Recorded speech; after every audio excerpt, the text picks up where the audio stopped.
오늘의 주요 뉴스입니다. 정부의 실태조사 결과 우리나라의 만 19살에서 34살 청년 10명 가운데 8명은 결혼하지 않은 것으로 나타났습니다. 또 미혼 청년 4명 가운데 1명은 결혼 계획이 없다고 답했고 출산 계획이 없다고 답한 청년은 37%에 달했습니다. 일본의 새로운 주력 대형 로켓인 H3 1호기가 첫 발사에 결국 실패했습니다. 일본 우주항공연구개발기구 작사는 H3 로켓 1호기를 발사했지만 상승 중 2단 로켓이 점화되지 않아 발사 15분 후 기체를 파괴하라는 명령을 보냈다고 밝혔습니다. 미국 등 서방 각국이 중국의 영상 공유 플랫폼 틱톡을 압박하고 나서자 틱톡이 유럽 이용자들의 개인정보를 유럽 내에 저장하는 방안을 공개했습니다. 틱톡은 유럽 이용자들의 개인정보를 담을 데이터 센터를 아일랜드에 건설하기로 하고 아일랜드의 상징인 클로버의 이름을 따 이번 계획을 프로젝트 클로버로 붙였다고 밝혔습니다. 한국소비자원은 음악 감상보다는 각종 굿즈를 얻기 위한 음반 구매가 과도하게 늘어나 환경 오염이 우려된다고 밝혔습니다. 주요 K-팝 음반 50종을 조사한 결과 음반당 7.8개 굿즈를 포함하고 있었고 96.9%는 랜덤 굿즈를 동봉했는데 구매자 중 실제 CD로 음악을 듣는 사람은 5.7%에 불과했습니다. 헝가리에서 AI가 유방암 진단에서 의사를 능가하는 성능을 보였다고 뉴욕타임스가 보도했습니다. AI가 유방 X선 사진에서 더 많은 악성 종양을 식별해 유방암 발견율이 13% 높아졌고 방사선 전문가가 놓친 22명의 암을 찾아냈다고 신문은 전했습니다.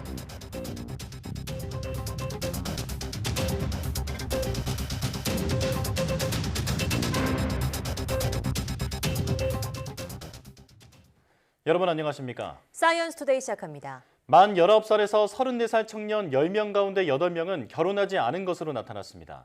정부가 처음으로 전국에 있는 만 19살에서 34살 청년 15,000명을 대상으로 청년 삶 실태 조사를 벌인 결과 이같이 드러났다고 밝혔습니다.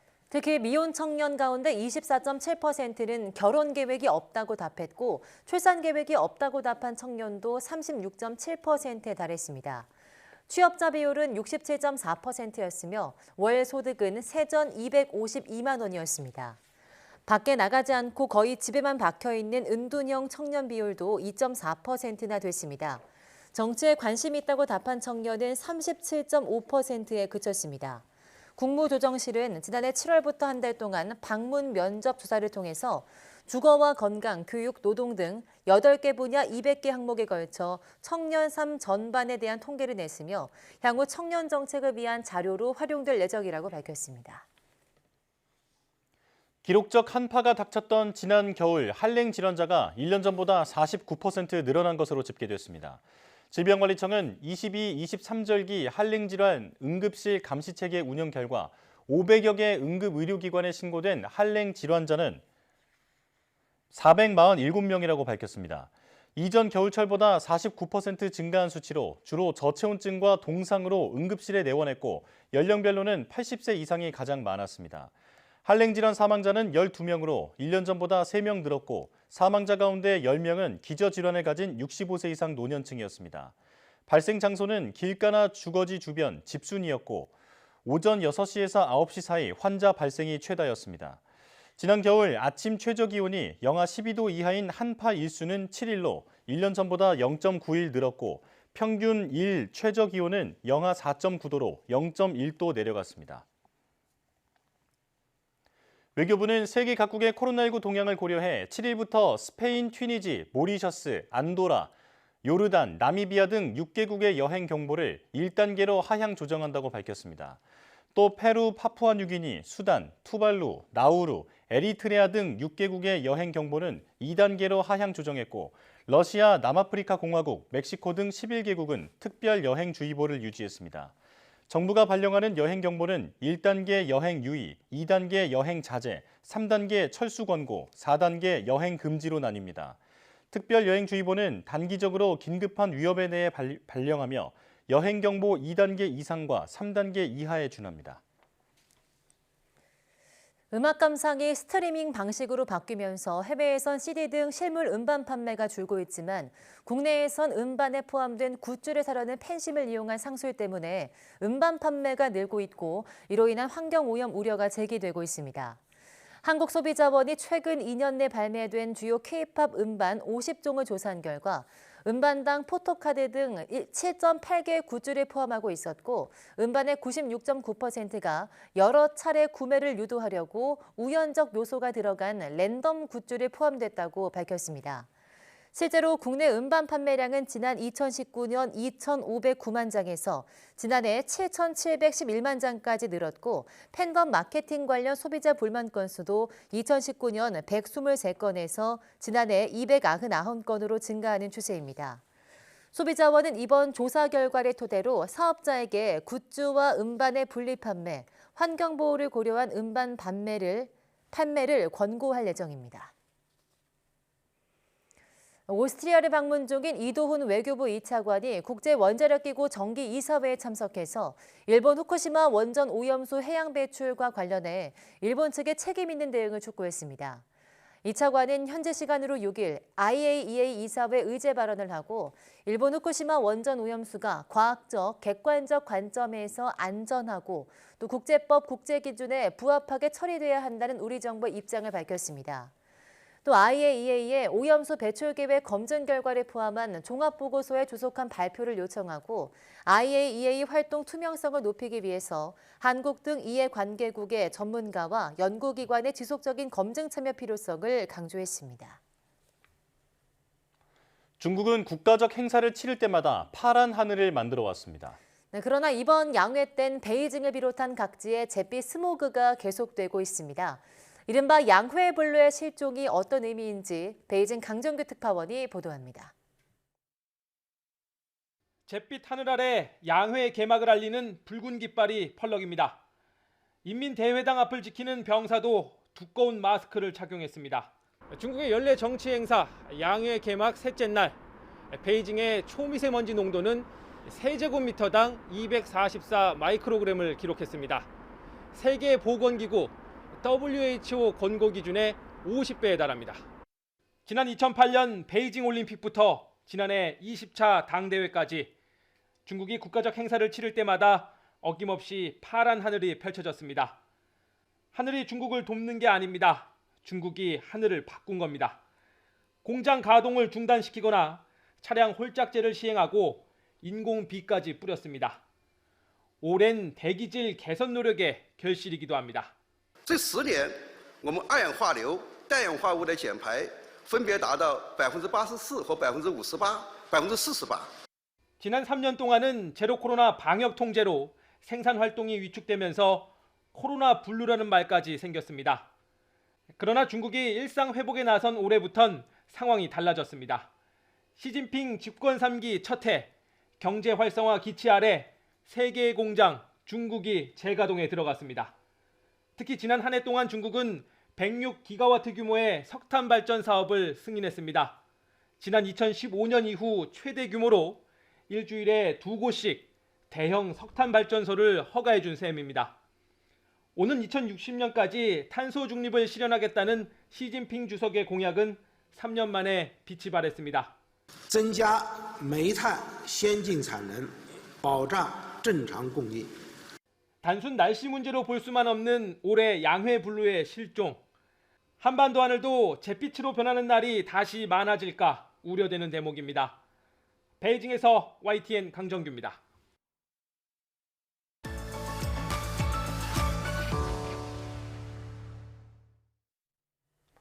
벚꽃이 필 무렵부터 초여름 더위가 찾아오기 전까지 우리나라에 찾아오는 불청객 바로 황사입니다.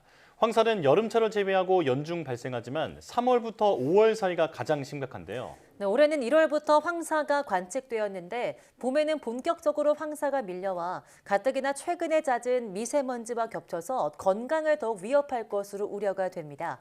그래서 오늘은 황사의 발생 원인부터 예상까지 알아보도록 하겠습니다. K웨더 반기성 센터장 나왔습니다. 어서 오세요. 네, 안녕하세요. 네, 안녕하십니까. 자, 먼저 용어부터 정리하고 시작하겠습니다. 미세먼지도 있고 스모그도 있잖아요. 그리고 황사도 있는데 다 이런 것들이 정확히 무엇인지 한번 설명해 주시죠. 일단 황사는 바람에 의해서 이제 하늘로 날려 올라간 어떻게 미세한 모래먼지가 대기 중에 퍼져서 하늘을 덮었다가 서서히 떨어지는 현상 또는 떨어지는 모래 흙을 말하는데요. 네. 우리나라에서는 삼국시대 이래 흙가루가 비처럼 내린다는 의미로 우토 혹은 토우로 불렀고요. 황사라는 용어는 1954년서부터 사용되기 시작했습니다. 네. 순 우리말로는 흙비라 등 이렇게 부르고요. 북한에서는 바람에 날려 떨어지는 모래흙이라고 부릅니다. 예. 그리고 중국에서도 황사라고 부르는데요. 중국에서는 이제 강도에 따라서 푸천, 양사, 샤천바오, 창샤천바오 등으로 구분을 하고 있고요. 일본도 황사라는 뜻의 코사라고 부르고요. 국제적으로는 이제 아시아먼지, 그러니까 아시안 더스트라고 부르고 있는데요. 우리나라에서는 황사 관측 기준이 10마이크로미터 이하거든요. 근데 이 크기는 미세먼지 크기가 같습니다. 네. 따라서 황사가 날아올 때 미세먼지 농도가 높아지게 되고요. 초미세먼지 수준의 황사먼지는 일본이나 미국까지 날아가게 되죠. 우리나라 영향을 주는 황사의 발원지는 최근에는 몽골 고원지대, 북중국의 황토 고원지대, 동북 삼성 지역에 있는 컬친 사막의 빈도가 높습니다. 자, 이제 그러니까 용어 정리를 다시 해본다면요. 발원 형태에 따라 황사라는 용어로 따로 지칭을 하지만 결국 우리 대기에서는 미세먼지로 나타나서 두 가지가 별개의 것이 아니라고 볼 수가 있습니다. 아, 네. 네. 그런데 이런 황사를 봄의 불청객이라고들 하죠. 3월에서 5월에 가장 많이 발생한다고 하는데 이유가 있을까요? 일단 봄이 되면 저 중국이라든가 몽골 사막지대 눈이 녹게 되죠. 기온이 올라가면서. 그래서 땅이 또 푸석푸석해지거든요. 녹으면서. 네. 이때는 바람이 조금만 불어도 사막의 모래먼지가 하늘 높이 올라갈 수가 있죠. 이때 이제 저기압이 통과하게 된다면 상승기류와 함께 바람이 강해지면서 모래를 아주 공중으로 들어 올리게 되는데요. 들어 올려진 모래먼지가 그 후면에서 강하게 확장하는 대륙성 고기압을 따라 우리나라로 날아오게 되면 우리나라에서도 이제 황사가 관측이 되는 것이죠. 자, 우리나라 여름철에 황사가 없죠. 네. 이거는 비가 많이 오면서 땅의 습도가 높아지는 원인도 있고요. 또 우리나라는 남풍 겨울에 바람이 많이 불기 때문에 중국에서 황사가 만들어졌다고 하더라도 우리나라로 오지는 못하죠. 따라서 북서풍이 부는 계절인 봄철에 가장 많은 황사가 관측이 됩니다. 그렇군요. 그러니까 계절적인 특징이 있다 이렇게 정리할 수 있을 것 같은데요. 자, 그런데 황사가 당연히 건강에 안 좋다, 불청객이다 이렇게 많이 부르지만 사실 이로운 점도 있다고 들었습니다. 어떤 건가요? 일단 저 우리나라 영향을 주는 황사 입자의 크기는 10마이크로미터 예. 이하거든요. 그러니까 미세먼지 크기인데 이게 이제 흡입 가능한 입자거든요. 그러니까 코라든가 입이라든가 상기도에 갇히는 경우가 많기 때문에 천식, 기관지염, 폐렴, 알레르기 비염, 규폐증 등 호흡기 질환에 영향을 주고요. 네. 초미세먼지 크기의 입자는 혈류로 들어가면서 장기라든가 심혈관 질환을 일으키기도 하고요. 최근에는 아이들의 조울증이나 노인들의 치매에도 영향을 줍니다. 황사의 경우 반도체라든가 항공기 등 정밀기의 산업이라든가 건설 현장 또 자동차나 선박 도장에도 영향을 주는데요. 삼성경제연구소의 연구에 의하면 강한 황사 같은 경우 산업 피해 5조 원, 건강 피해가 10조 원으로 15조 원의 피해가 있다고 합니다. 예. 그러나 황사가 주는 이로운 점도 있습니다. 황사가 많은 해에는 산림의 송충이 피해가 줄어들고요. 적전상도 줄어듭니다. 미국 오리건 주립대학과 하와이대 공동연구팀의 연구에 의하면 황사가 태평양으로 날아오면서 해양에 철을 공급하면서 생태계에 도움을 준다고 하는데요. 원래 북태평양 알대 환류 생태계는 아주 매우 척박한 곳입니다. 그런데 이곳에 황사가 철 등 다양한 영양분을 제공해 주면서 생명 다양성을 만들어 주거든요. 그리고 또 일시적으로 해수 온도를 낮추는 역할을 하기도 한다고 해요. 네, 우리나라는 황사로 많은 영향을 받지만 다른 나라는 또 황사와 발생 원인이 비슷한 모래폭풍이나 먼지폭풍 같은 영향을 많이 받는다고요? 네, 그렇습니다. 전 세계적으로 이제 모래폭풍이 많이 발생한 그런 지역을 보면은 북아프리카 지역, 아라비아 반도, 중앙아시아, 또 중국의 건조 지역이고요. 이보다 이제 규모는 좀 적지만 호주라든가 미국, 남아프리카 공화국도 모래폭풍이 발생하는 지역입니다. 네. 사하라 사막이라든가 사우디아라비아 사막 등에서 발생한 모래폭풍은 중동 지역이나 아프리카, 유럽과 남미에 많은 영향을 주는데요. 작년 5월 한 달 동안 8번의 대형 모래폭풍이 발생했던 이라크 등 중동 지역이 가장 대표적이고요. 사하라 사막에서 발생한 모래폭풍은 유럽뿐만 아니라 상층 바람이 강할 경우에는 대서양을 건너서 수천 킬로미터 떨어진 남미에까지도 영향을 미치는데요. 네. 이 사진은 코페르니쿠스 센티널 위성과 아이올러스가 측정한 데이터로 제작된 사하라 먼지 구름의 이동 모습입니다. 네. 약 8,000km 이동을 해서 서인도 제도라든가 남미 북부에 영향을 주고 있죠. 그리고 중앙아시아 사막지대에 영향을 받는 이란이라든가 아프가니스탄 등에서도 모래폭풍이 자주 발생하고 있고요. 올해 2월에는 미국의 라스베이거스를 강력한 모래폭풍이 덮치기도 했는데요. 최근에 이런 모래폭풍이 자주 발생하는 지역은 아주 심각한 가뭄이라든가 사막화가 진행된다는 공통점이 있습니다. 네. 다른 나라의 모래폭풍을 영상으로 잠깐 봤는데 정말 무섭다라는 생각이 드는데요. 자, 그런데 이런 황사나 모래폭풍이 전 지구적인 날씨나 기후와 어떤 상호작용 관계가 있다고 하는데 어떤 건지 설명해 주시죠. 세계기상기구가 여기 대해서 업데이트를 했는데요. 대기 중에 떠있는 에어로졸 중에서 특히 모래 등 광물성 먼지는 기후뿐만 아니라 지구 및 지역 기후에도 영향을 미친다고 합니다. 네. 모래 입자에 오염물질이 흡착될 경우 따뜻한 구름 형성을 위한 응결핵 역할을 하고요.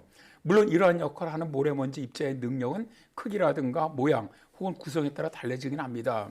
그리고 이것은 다시 어느 지역에서 만들어졌고 어느 지역을 따라 이동했는지에 따라서 달라지긴 하죠. 네. 모래먼지가 영향을 주는 지역은 태양 복사를 흡수하는 능력이 떨어지다 보니까 지구 표면에 도달하는 에너지에 직간접적으로 영향을 미치기도 하는데요. 즉 공기 중에 모래먼지는 지구 대기로 들어오는 태양 복사를 흡수를 하고 산란시키면서 지표면에 도달하는 양을 줄여주고요. 지표면에서 튕겨 올라가는 장파 복수를 흡수를 해주면서 사방으로 재방출하는 방식으로 작용을 합니다. 네. 최근에 이제 미국이라든가 영국, 중국 과학자들의 공동 연구에서도 모래먼지 등 고체 입자들이 대기 중에 머물면서 동아시아 기온과 강우 패턴에 변화를 부르고 있다라고 밝혔는데요. 특히 황사가 동아시아 상공에 머물면서 햇볕을 차단해 냉각 효과를 가져온다라고 주장을 합니다. 네, 말씀 나누시면서 계속 지금 황사 영상 나가고 있으니까 목이 다 아픈 것 같은데요. 가장 궁금한 질문 하나 드리겠습니다. 앞으로 황사에 대한 예상 어떻게 보십니까? 최근 10년 단위로 50년 동안 우리나라에 영향을 주었던 태풍 일수를 분석을 해봤습니다. 네. 그랬더니 1971년에서 1980년간에 28일이었어요. 자, 그림에서 보시는 바와 같이 매년 황사 일수가 증가하고 있음을 볼 수가 있는데요. 통계에 의하면 2001년에서 2010년이 가장 많이 발생하면서 총 122일의 연간입니다. 네. 황사 관측 일수를 보였습니다. 이때는 저 중국에 지속되는 사막화 영향을 많이 받았던 시기라고 보여지고요. 다만 2011년에서 2020년 사이에는 총 69일로 많이 줄어들었거든요. 이 이후로는 한국과 일본, 중국의 대대적인 조림 협조 등 황사 방지 노력이 영향을 주는 것으로 보이고요. 또 지구 온난화로 인해서 기온이 상승하면서 북쪽에서 강하게 내려온 북서풍 빈도가 줄어든 것도 하나의 원인이라고 봅니다. 그러나 이제 서울대 허창희 교수 연구팀은 봄철 빙하 면적이 적을수록 우리나라 연중 황사 발생 일수가 뚜렷하게 증가를 하는데 이것은 황사 발원지 지역에서 불안정한 대기가 자주 발생하기 때문이라고 주장을 합니다. 네. 따라서 미래 지구 온난화로 인해서 북극의 빙하가 감소할 경우 우리나라에 황사가 영향을 줄 가능성이 높아질 가능성이 있다. 그렇게 보고 있는 것이죠. 예. 또 기후학적으로도 동북아 지역의 기온이 상승할 경우 겨울에 눈이 내리지 않고 또 얼었던 땅도 빨리 녹게 되면서 황사 발생 가능성은 높아질 수 있다라고 예상을 해볼 수 있습니다. 네. 자, 올해 이제 황사 우리나라 얼마나 영향을 줄지 한번 예상을 해보면 말입니다. 일단 K웨더에서는 올해 봄철에 우리나라에 영향을 주는 황사 일수를 5일에서 6일 정도 예상을 했습니다. 올해는 1월에 4일이 이미 황사 일수가 있었거든요. 이거를 고려한다면 최근 평년에 비해서는 다소 많은 편입니다. 이것은 올 봄에 기온이 평년보다도 다소 높아서 북쪽에서 내려오는 강한 북서풍의 숫자가 줄어들 것으로 보기 때문에 오히려 봄철 황사 일수는 좀 줄어들 것으로 보는 것이죠. 현재 황사 발생 추세는 줄어드는 추세지만 기후변화로 인해서 늘어날 가능성도 있기 때문에 황사 발생을 줄이려는 동아시아 국가들의 협력이 더욱더 필요해 보입니다. 네. 자, 오늘 이렇게 봄철의 불청객 황사에 대해서 자세히 알아봤는데요. 벗었던 마스크를 다시 써야 할 때가 아닌가 생각이 듭니다. 자, 날씨 학개론 K웨더 반기성 센터장과 함께했습니다. 고맙습니다. 네, 감사합니다.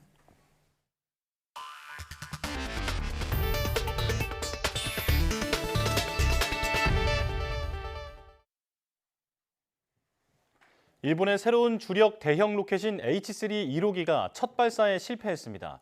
교도통신에 따르면 일본 우주항공연구개발기구 작사는 7일 오전 10시 38분쯤 가고시마현 다네가시마 우주센터에서 H3 로켓 1호기를 발사했으나 상승하던 중 2단 로켓이 점화되지 않았다고 발표했습니다. 이에 따라 작사는 발사 15분 뒤 기체를 파괴하라는 명령을 보냈다고 밝혔습니다. 작사는 현재 발사 실패 원인을 조사하고 있습니다. H3 1호기는 지난달 17일에도 발사를 시도했으나 보조 발사체인 고체 로켓 부스터에 전기 신호가 전달되지 않아 연기된 바 있습니다. 작사는 지난해 10월에도 소형 고체 연료 로켓인 입실론 6호기 발사에 실패했습니다. 이란이 세계 2위 규모의 매장량을 가진 것으로 추정되는 리튬 광산을 발견했다고 밝혔습니다. 6일 미국 CNBC 방송에 따르면 지난 4일 이란 산업광물통상부는 국영 방송을 통해 북서부 산악지대 하마단에서 자국 내 첫 리튬 광산을 찾아냈다고 발표했습니다. 추정 매장량은 850만 톤으로 920만 톤의 매장량을 가진 칠레에 이어 세계에서 두 번째로 큰 규모입니다. 리튬은 전기차, 휴대전화 배터리 등의 핵심 원료로 최근 하얀 금으로 불릴 정도로 주목받는 광물 자원입니다. 세계적으로 인공지능 활용 열풍이 있는 가운데 AI가 유방암 진단에서 사람을 능가하는 성능을 보이고 있으며 헝가리가 유방암 진단 AI의 시험 무대가 되고 있다고 뉴욕타임스가 5일 보도했습니다. 헝가리에서 현재 5개 병원을 거느린 맘마 클리니카가 유방암 진단 AI를 환자 진단에 시험 적용, 연간 3만 5천 명 이상을 대상으로 유방암 검사를 하고 있다고 신문은 전했습니다. 병원은 AI 소프트웨어가 유방 X선 사진에서 더 많은 악성 종양을 식별해내 유방암 발견율이 13% 높아졌다며 2021년 이후 방사선 전문가가 놓친 22명의 암을 AI가 발견해냈고 현재 암 가능성 있는 사례 40건 이상이 추가로 분석되고 있다고 밝혔습니다. 이에 대해서 뉴욕타임스는 AI가 방사선 전문의를 능가하거나 비슷한 수준의 진단 성능을 보이고 있다고 평가했습니다. 세계 최대 이동통신 전시회인 모바일 월드 콩그레스가 스페인 바르셀로나에서 열렸습니다. 이동통신 전시회지만 관심은 인공지능, 메타버스 같은 기존 통신 기술의 경계를 허무는 새로운 기술에 집중됐습니다. 이윤재 기자입니다. 180개 나라 600여 개 업체가 참여한 세계 최대 전자통신 전시회인 모바일 월드 콩그레스 MWC. 전시장 입구로 들어서자 익숙한 태국 문양이 반깁니다.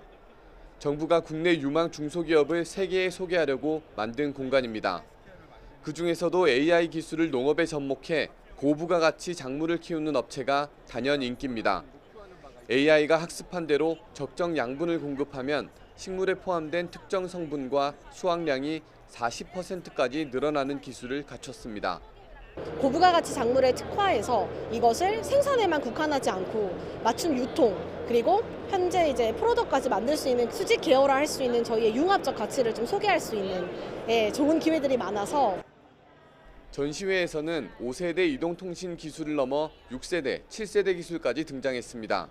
하지만 사람들의 관심은 빨라진 통신에 어떤 서비스를 담을 것인가로 향했습니다. 특히 챗 GPT 돌풍 속에 AI 관련 신기술과 메타버스 서비스가 대거 소개됐습니다. 세계 각국에서 오신 관람객들에게 AI 반도체부터 차세대 네트워크 솔루션까지 통신사 중에서 가장 혁신적인 디지털 전환 사례를 직접 체험하실 수 있도록 산업 대전환기를 앞두고 미래 성장 동력을 선점하려는 정부와 지자체의 발길도 이어졌습니다. 통신 장비의 새로운 기술들이 우리 메타버스 수도 경북을 만드는데 도움이 되리라 생각하고 이런 기업들이 경상북도에 또 유치가 되도록 하는데 최선을 다할 그런 생각입니다. 차세대 통신 기술이 불러올 미래 비전을 제시한 이번 MWC에는 전 세계에서 8만여 명이 다녀갔습니다. 현장에서 보고 경험한 최신 기술을 지역 4차 산업에 어떻게 적용시켜 나갈지 향후 정책 방향에 관심이 쏠립니다. 스페인 바르셀로나에서 YTN 이윤재입니다. 미국 등 서방 각국이 중국의 영상 공유 플랫폼 틱톡에 대해 압박 수위를 높이는 가운데 틱톡이 유럽 이용자들의 개인정보를 유럽 내에 저장하는 개인정보 보호 방안 프로젝트 클로버를 공개했습니다. 월스트리트 저널에 따르면 틱톡 경영진은 현지 시간 6일 영국 정책 당국자들과 두뇌 집단 관계자 등을 대상으로 설명회를 열어서 유럽 이용자 개인정보 보호 계획을 브리핑했다고 소식통들이 전했습니다. 틱톡은 이 자리에서 유럽 이용자들의 개인정보를 저장할 데이터 센터를 아일랜드에 건설하기로 했다고 밝혔습니다. 틱톡은 아일랜드의 상징인 클로버에서 따서 이번 계획을 프로젝트 클로버로 명명했습니다.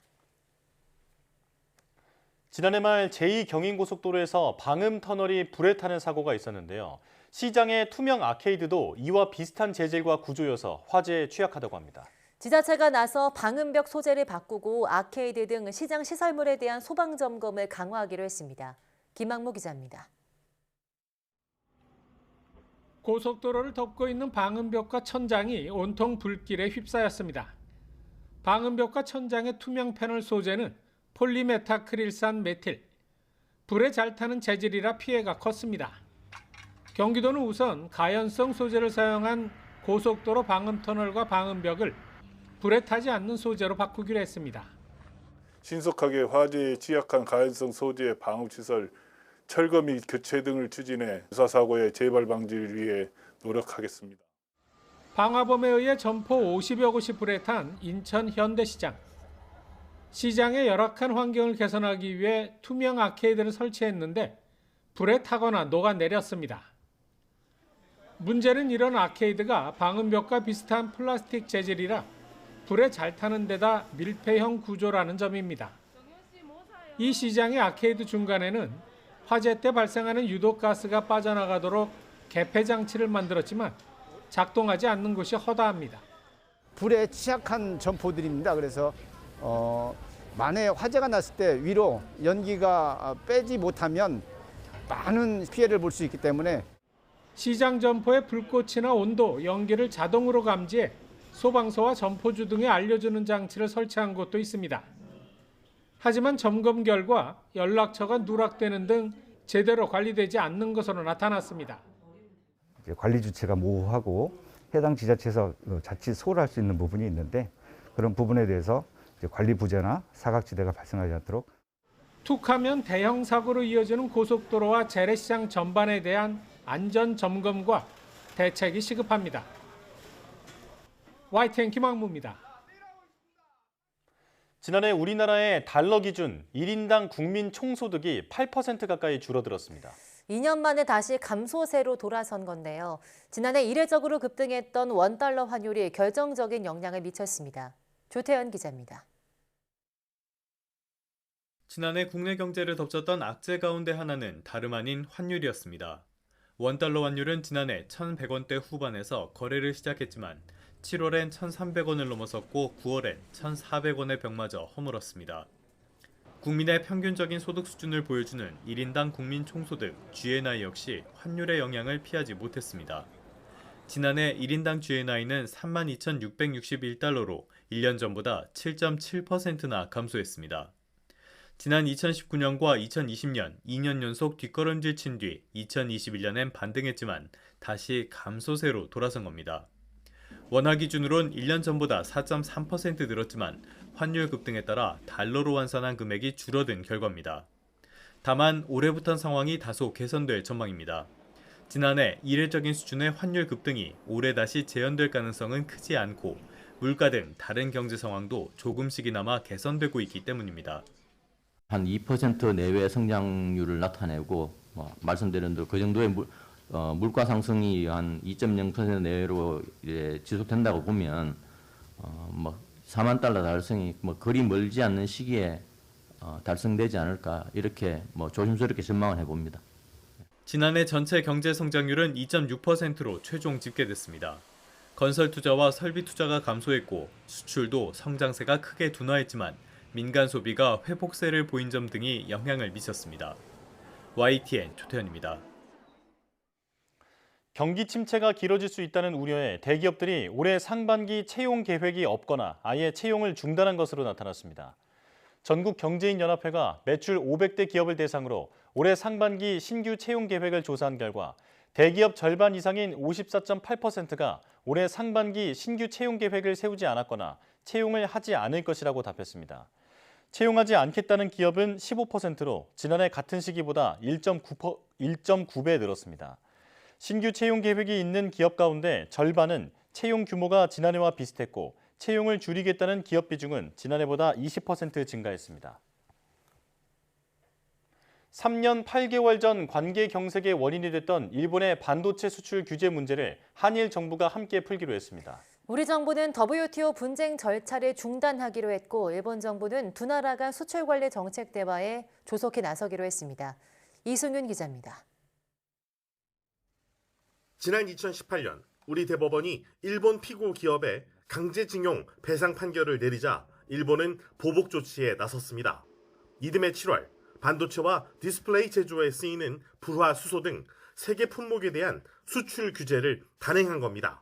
또 화이트 국가 리스트에서 한국을 배제했습니다. 이에 대해 우리 정부는 이를 WTO에 제소해 분쟁 해결 절차가 진행되어 왔습니다.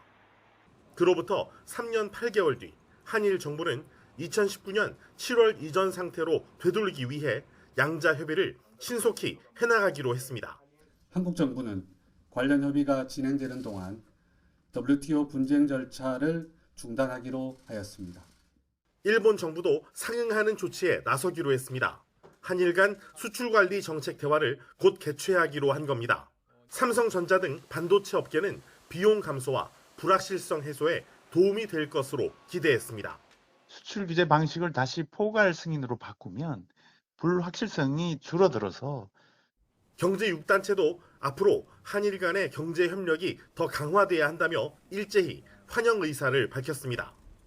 우리가 일본 중소기업, 전문기업과 이 소위 말해서 앞으로도 서로 그 거래나 기술 교류 이런 부분들을 많이 해야 됩니다. 그래서 다만 정부가 소재, 부품, 장비 산업에 대한 정책 지원을 이어나가야 한다고 지적했습니다.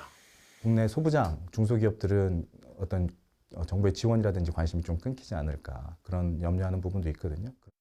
정부 관계자는 수출 규제가 상반기보다 더 빠른 시일 안에 해제될 것으로 내다봤습니다. 전문가들은 일본의 반도체 수출 규제 해제로 공급처 다변화에 따른 비용 감소와 국산화 준비를 위한 시간을 확보하게 된 만큼 이를 수출 경쟁력 강화를 위해서 적극 활용할 필요가 있다고 조언하고 있습니다. YTN 이승윤입니다. 중국이 올해 5% 성장 목표를 내건 가운데 시진핑 국가주석이 민영 기업은 우리 편이라며 당근책을 제시했습니다. 또 민영 기업이 공익 사업에 참여해 함께 부자가 되는 공동 부유에 기여할 것도 주문했습니다. 보도에 김태현 기자입니다. 올해 성장률 목표치가 제시된 다음 날 시진핑 국가주석이 나서 민영 기업을 격려했습니다. 전국인민정치협상회의, 정협회의에 참석해 당 중앙은 늘 민영 기업을 우리 편으로 생각해왔다고 말했습니다. 또 국영경제와 민영경제의 병행 발전을 시종 견지하고 있다며 민간 기업의 중요성을 강조했습니다.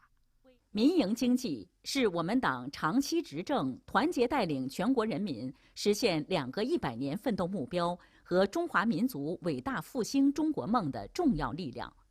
그동안 중국의 경제 운용은 민영기업보다 국영기업 쪽에 비중을 뒀습니다. 알리바바 창업자 마윈의 사례에서 보듯이 민간의 목소리가 커지면 관건으로 통제했습니다. 그러나 지난해 3% 성장에 그친 뒤 올해 경제 회복에 주력하기로 하면서 당근책으로 선회한 것으로 관측됩니다. 앞서 전국인민대표대회 첫날 열린 장수성 회의에서도 경제 발전을 추동하는 기업의 역할이 강조됐습니다. 总书记讲，在任何时候，中国都少不了制造业。对企业来讲呢，把我们的研发针对市场，去不断的去创新。 시진핑 주석은 민영기업이 기부를 통해 공익사업에 참여할 것도 주문했습니다. 분배에 방점을 둔 어젠다인 공동부유, 함께 부자가 되는 데 기여하라는 겁니다. 중국식 현대화는 전 국민의 공동부유 현대화라며 국유기업이든 민영기업이든 모두 공동부유를 촉진하는 중요한 힘이며 사회적 책임을 져야 한다고 말했습니다. 민영기업에 대한 격려와 책임을 다하라는 압박이 함께 제시된 것으로 풀이됩니다. YTN 김태현입니다. 환경부가 제주 제2공항 건설 전략환경영향평가에 대해 조건부 협의 의견을 국토부에 통보했습니다. 국토부는 공항 건설을 위한 큰 고비를 하나 넘겼지만 제주는 찬반 갈등 조짐을 보이고 있습니다. 고재영 기자입니다. 환경부는 국토부가 보완해 지난 1월 제출한 제주 제2공항 전략 환경영향 평가에 대해 조건부 협의했다고 밝혔습니다. 앞서 지난 2021년 환경부가 보완 내용 미흡으로 반려한 지 1년 8개월 만입니다. 반려 사유별 협의 의견은 다음과 같습니다. 항공기와 조류 충돌 영향 및 서식지 보전의 경우 환경부는 조류 서식지 훼손 등에 대한 연구와 조류 충돌 위험 관리 계획을 사전에 수립해 환경영향 평가서에 제시하도록 했습니다. 항공기 소음 영향 재평가의 경우 공항 건설에 대해 주민들에게 다양한 정보를 제공하고 의견 수렴 방안을 검토 수립하도록 했습니다. 맹꽁이 등 법정 보호종과 숨골의 경우 법정 보호종을 보호하고 숨골 훼손으로 인한 지하수 함양량 감소에 대한 저감 방안 등을 제시하도록 했습니다. 또 국토부가 환경부 조건부 협의 의견을 공항 기본계획에 반영하도록 하고 실시계획 승인 전에 제주특별법에 따라 제주도와 협의하도록 했습니다. 하지만 제주에서는 환경부의 결정을 놓고 찬반이 엇갈렸습니다. 찬성 측은 환경부의 결정을 환영하며 지역경제 발전에 도움이 될 것으로 기대했습니다. 우리 지역에 큰 이익이 올 것이라 생각하고 또 이게 우리 성산 지역의 미래를 본다면 아주 그게 더욱 필요한 사항이다 이렇게 생각을 합니다. 반대 측은 주민들의 자기 결정권으로 제2공항 건설을 막아내겠다는 각오입니다. 제주도민이 수용성이 그만큼 중요하다. 아무리 좋은 사업도 지역 주민이 수용을 안 하면은 이건 할 수가 없는 겁니다. 오영훈 제주지사도 환경부 결정에 유감의 뜻을 나타내고 갈등 해소를 위해 노력하겠다고 밝혔습니다. 도정은 심화된 갈등을 풀어내고 도민유역 이익을 최우선으로 하는 실용주의 원칙을 토대로 찬반을 뛰어넘는 합리적인 해법을 모색하겠습니다.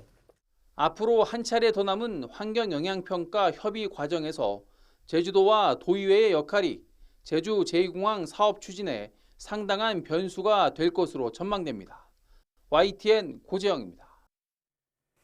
이집트에서 웃는 얼굴에 보조개를 한 미니 스핑크스가 발굴됐습니다.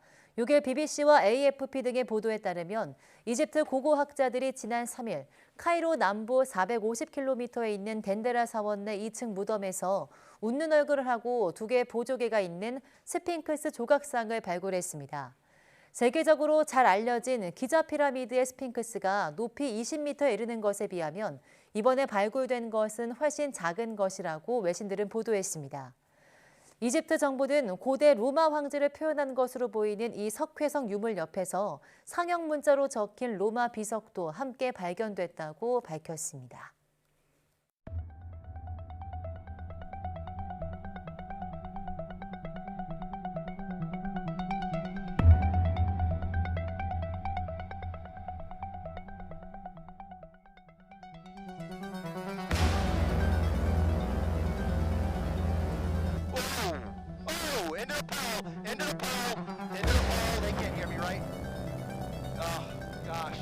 Look at this. Suspect. He's running without the gun. Running without the gun.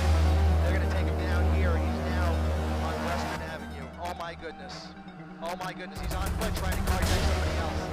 Trying to carjack somebody else.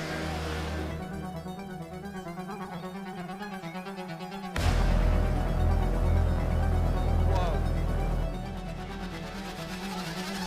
There he goes. 5 cops on him. 6 cops.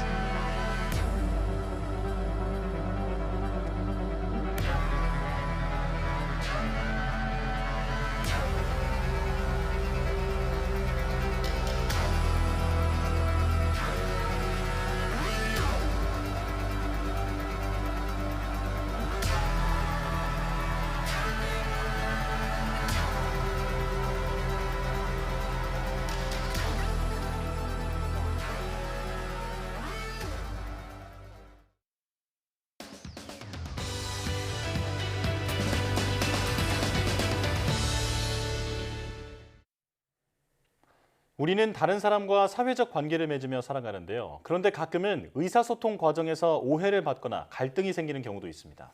오늘 한길 사람 속은에서는 평소 나의 대화 습관을 돌아보고 왜 이런 갈등이 생기는지 이유와 해결 방법을 알아보도록 하겠습니다. 이혜진 상담심리학자와 함께합니다. 어서 오세요. 안녕하세요. 네, 안녕하십니까. 자, 인간관계에서 오해 때문에 갈등을 경험하는 분들 참 많은데요. 근본적인 이유가 뭘까요? 네, 인간관계 자체가 스트레스로 느껴지는 사람들이 참 많은데요. 관계에서 상대방이 자주 오해한다면 내가 모르는 나의 대화 습관을 찾아야 할 수도 있습니다. 나도 모르게 상대방에게 오해를 불러일으킬 수 있거든요. 네, 그럼 평소 대화 습관에서 실마리를 찾아볼 수 있을 것 같은데요. 오해를 부르는 대화 습관 대표적으로는 어떤 게 있을까요? 네, 가장 대표적인 대화 습관은 바로 자신의 의도를 상대방에게 알려주지 않는 것입니다. 그리고는 왜 저 사람은 날 이해하지 못하는지 답답해하죠. 그러면서 할 말도 제때하지 못합니다. 특히 불편한 이야기를 못하고 미루는 경우도 많은데요. 소통이 끊긴 상태로 관계가 방치됩니다. 타인을 이해하지 못할 때 이런 경우들이 생기죠. 저 사람 분명히 나한테 불만 있는데 구체적으로는 뭐가 불만인지 모르겠다. 한편 내가 타인을 이해하지 못하게 될 때도 있습니다. 저 사람의 결정에 너무너무 불만인데 직접 얘기해봐야 소용이 없을 것 같으니까 표정으로 시그널을 최대한 보내보자. 이런 양쪽의 현상들이 다 스트레스고 스트레스에 대한 반응으로 짜증이나 불안, 우울 등을 경험하게 됩니다. 네. 그러면서 나도 모르게 점점 인간관계가 힘들어지는 거죠. 나의 의도를 정확하게 알려주지 않는 것 정말 듣기만 해도 답답한데요. 이렇게 오해가 커지는 대화 습관의 특징이 뭐가 있는지 구체적으로 설명해 주시죠. 네, 예를 들면 이렇게 대화합니다. 1번, 애매하게, 모호하게 돌려 말한다. 이면의 심리를 살펴보면 이런 마음이 있는 경우가 많아요. 왠지 직접적으로 말하면 날 안 좋게 볼 것 같은 불안이 있는 거예요. 그래서 좀 완곡하게 돌려 표현한다는 것이 결과적으로는 모호한 대화 습관으로 이어져서 오해를 부릅니다. 네. 두 번째는 충분히 말하지 않는다, 말이 길다, 불필요한 말을 한다. 이면의 심리를 살펴보면 하고 싶은 말이 정리가 안 되어 있을 수 있어요. 네. 그래서 말하면서 생각합니다. 듣는 사람에게 무슨 말을 전달하고 싶은지가 사전에 정리되어 있지 않기 때문에 결과적으로는 무슨 말을 하고 싶은지 이해가 어려워져 전달하는 자와 전달받는 자 간의 오해가 생깁니다. 네. 세 번째는 비언어적 신호로 표현합니다. 이면의 심리를 살펴보면 수동 공격이 있을 수 있어요. 공격하고 싶은 마음을 그대로 표현할 수 없다고 여기는 상태가 숨어 있는 것인데요. 공격성은 어떻게든 표출되고 싶기 때문에 비언어적인 신호로 티가 나게 됩니다. 네. 무의식적으로도 할 수 있고요. 그렇지만 결국 내가 나의 공격성을 표현하게 되는 셈이에요. 상대방은 당황스럽고 오해하게 되고요. 네 번째는 속단한다. 독심술이라고도 표현합니다.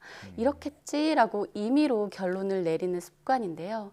이면에는 자기중심적인 사고나 상대방의 필요를 확인한 절차를 생략하는 경우가 많습니다. 상대방의 의도를 정확하게 파악하지 않은 상태에서 내가 결론을 내려버린다면 오해가 생길 수밖에 없겠죠. 마지막으로 아무 표현을 하지 않습니다.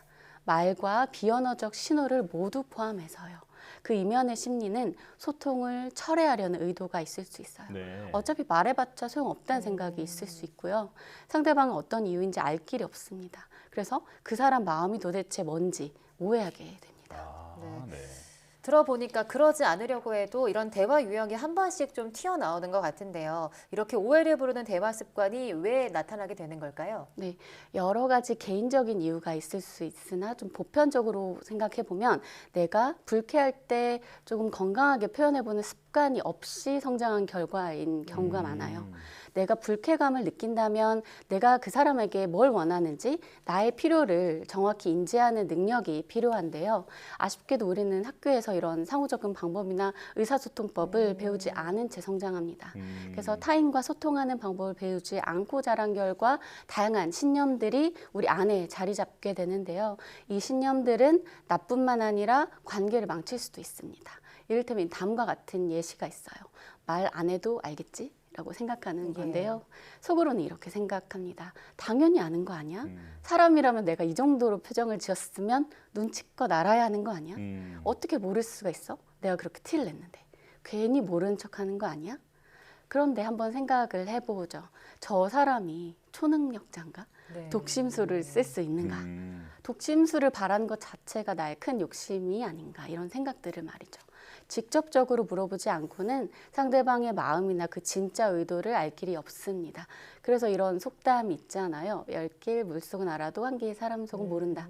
그만큼 깊고도 변화무쌍한 사람의 마음은 내가 추정한다고 알 수는 없다는 점을 꼭 기억해야 합니다. 네. 그래서 더 서로 간의 소통이 필요한 이유기도 하고요. 네, 정말 그야말로 저희 코너 이름처럼 한 길 사람 속은 알 수가 없는 건데 이걸 넘겨짚는다거나 하면 오해가 계속해서 발생할 수밖에 없을 것 같습니다. 자, 진정한 소통을 위해서 노력이 필요할 것 같은데요. 어떤 노력을 기울여야 할까요? 네, 조금이라도 오해를 줄이는 대화 습관을 기르려면 우선 이렇게 한번 생각해 보세요. 1번, 우리는 다르다는 것을 전제한다. 다시 말해 서로의 차이는 정상이고 서로의 필요는 당연히 다르다는 것을 인식하는 거예요. 네. 표현을 안 하면 상대방 입장에서는 모르는 게 자연스러운 결과라는 것을 기억을 하는 겁니다. 두 번째로 내 생각을 정리합니다. 저 사람에 대한 개인적인 감정이나 이 사안과는 상관없는 다른 불만을 섞어서 생각하지 말고 무엇을 얘기하고 싶은지 내 생각부터 정리해 봅니다. 세 번째로는 정확하게 전달하는 연습을 해봅니다. 멋들어진 발성, 당당한 태도, 카리스마 있는 몸짓 이런 외면에 초점을 맞추는 걸 우선시하지 말고 이럴 땐 내가 진짜로 하고 싶은 말을 상대방의 입장에서 이해하기 쉽도록 정리해서 전달해 봅니다. 네. 말이 어려우면 정리해서 메일이나 카톡, 문자도 좋습니다. 핵심은 표현하는 것이니까요.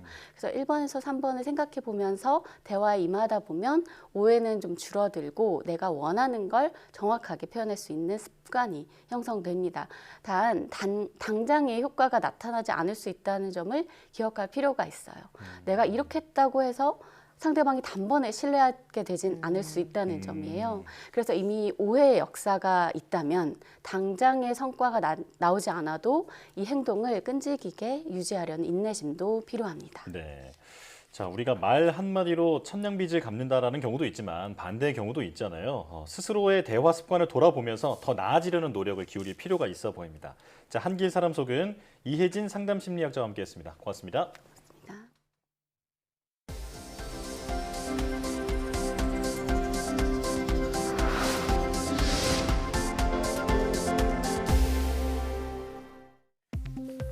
과학기술정보통신부는 바이오 혁신기술 규제 지연을 해소하고 신속한 시장 진입을 위해 규제 과학지원 전담반을 운영한다고 밝혔습니다. 전담반은 연구자와 식품의약품안전처 간 중간다리 역할 수행을 목표로 과기정통부와 식약처, 오송첨단의료산업진흥재단, 한국연구재단, 국가생명공학정책연구센터 관계자 등이 참여합니다. 또 식약처 인허가 과정에서 규제가 지연되는 우수 기술을 매년 5건에서 10건 선정해 신속한 시장 진입을 지원할 계획입니다. 과학기술정보통신부는 우주 분야 500억 원 규모의 모태펀드 조성을 위한 뉴스페이스 투자지원사업 운용사를 모집한다고 밝혔습니다. 과기정통부는 올해 50억 원을 출자해서 총 100억 원 규모 펀드를 조성하고 오는 2027년까지 총 250억 원을 출자해 500억 원 규모 이상의 펀드를 조성할 계획입니다. 뉴스페이스 투자지원 사업은 정부가 올해 처음 시도하는 사업으로 정부가 우주 분야 모태펀드에 출자해 민간 우주 스타트업에 투자하는 전용 펀드를 조성하는 게 목표입니다. 정부가 오는 2030년 과학기술 5대 강국 도약을 목표로 5년간 170조 원을 투자하기로 했습니다. 과학기술정보통신부는 대통령 주재 국무회의에서 이 같은 내용을 담은 제1차 국가연구개발 중장기 투자 전략을 발표했습니다. 정부는 목표 달성을 위해 우주와 양자 등 12대 전략기술 투자 규모를 5년간 매년 10%씩 확대하고 임무 중심과 민관 협업 중심으로 투자 시스템을 혁신하겠다고 밝혔습니다. 중장기 투자 전략은 향후 5년간 국가 연구개발 예산의 투자 목표와 방향을 제시하는 최상위 투자 전략입니다. 국립수목원은 국내외 도시 정원 사례를 사진으로 보면서 정원의 가치를 과학적 근거로 살펴보는 전자책 우리가 몰랐던 정원의 숨은 가치를 발간했다고 밝혔습니다. 이 책은 도시 유휴 공간의 유형화와 정원 조성 기법 연구, 도시지역 정원의 환경가치 연구, 정원의 스트레스 해소와 삶의 질 향상 기능 연구 등을 알기 쉽게 담았다고 수목원이 설명했습니다. 전자책은 국립수목원 누리집의 연구 간행물 코너에서 PDF 파일로 누구나 무료로 내려받을 수 있습니다.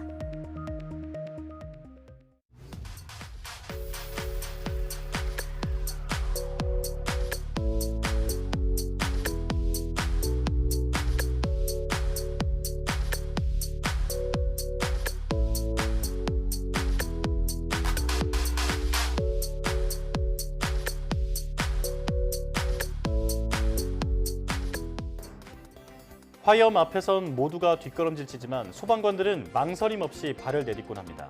6일 밤 소방관이 된 지 1년이 채 되지 않은 성소방사도 할아버지를 구하기 위해 망설임 없이 화염 속으로 들어갔지만 빠져나오지 못하고 결국 순직했습니다. 네, 이러한 가슴 아픈 소방관들의 순직 소식은 매해 반복되고 있는데요. 절체절명의 현장에서 소방관들이 더 안전하게 일할 수 있는 장비 구축과 인력 보강 등의 대책 마련이 더 미뤄져서는 안 될 것으로 보입니다. 삼가 고인의 명복을 빕니다. 시청해주신 여러분 고맙습니다.